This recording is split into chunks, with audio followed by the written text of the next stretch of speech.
তাহলে আমি কোন সূরা থেকে যেন তিলাওয়াত করেছিলাম? সূরা আল বাকারা। কোন সূরা জোরে বলুন? সূরা আল বাকারা। এই সূরাটি নাযিল হয়েছে মদিনায়। আয়াত মোট 286টা, রুকু মোট 40টা। তিলাওয়াতকৃত আয়াতের নাম্বার হচ্ছে কত বলেছিলাম? মনে নেই। কত? 21। বাস, আলহামদুলিল্লাহ। তাহলে আমরা এই আয়াতে যে আল্লাহর ইবাদত আমরা শুনেছিলাম এবং বলেছিলাম, আল্লাহর ইবাদত সঠিকভাবে যদি আপনি আমি না যদি করতে হলো পারি, তাহলে জান্নাত আপনার জন্য আমার জন্য ওয়াজিব কি হবে না।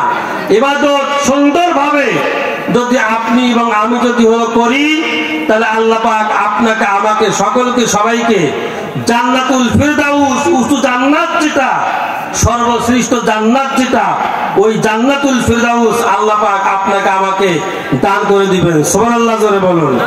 তাহলে আপনি আমি সকলে জান্নাত চাই তো? জোরে বলুন সম্মানিত ভাইরা আমার, বাবাজিরা আমার, জান্নাত চাই তো?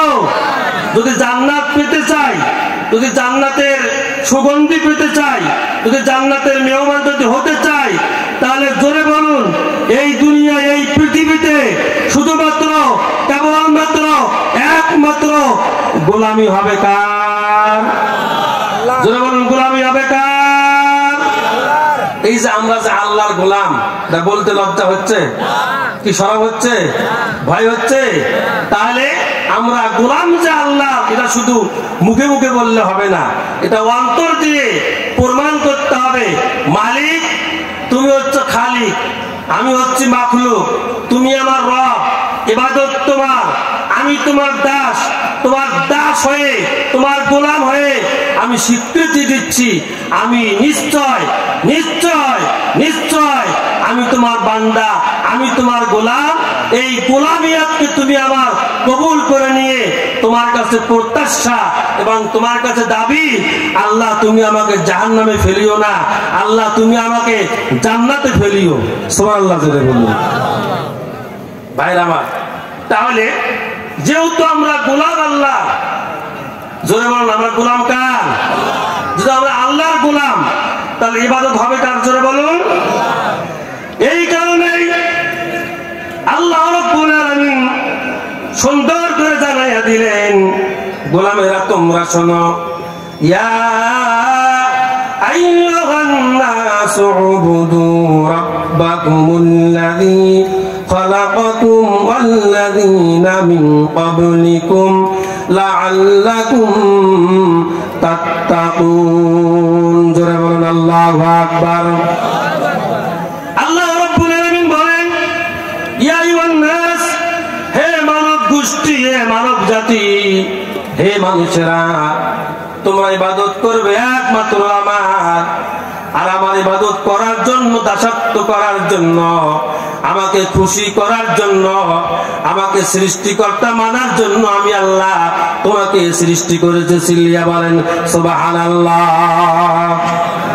এই দুনিয়ার মানুষ যদি আল্লাহকে প্রশ্ন করে, আল্লাহ বুঝলাম ইবাদত করার জন্য তুমি আমাদেরকে ডাকতেছো, বলতেছো, আল্লাহ আর একটা কি আয়াত দিয়া আমাদেরকে একটু কি গোছানো ভাবে বলা যায় না?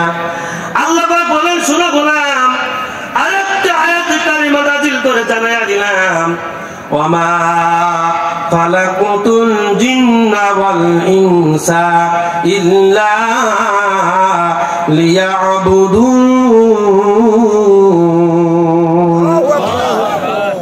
আল্লাহ রাব্বুল আলামিন বলেন, তোমাকে সৃষ্টি করার মূল কারণ হলো আমার গোলামি করবে, আমার দাসত্ব করবে।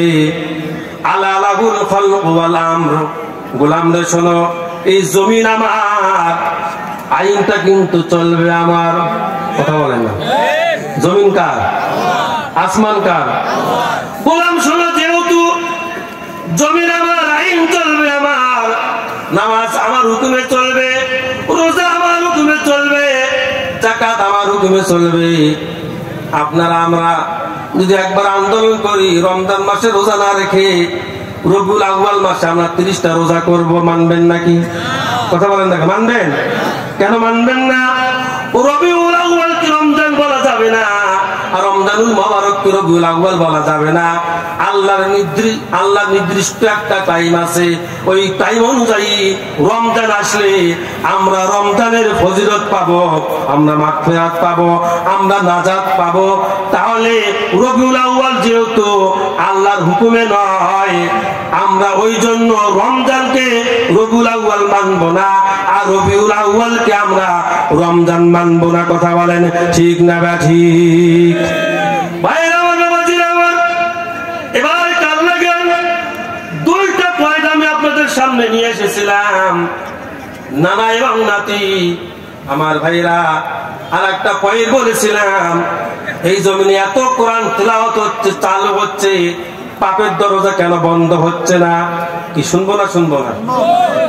কথা বলেন না কেন? শুনবো না? শুনবো না?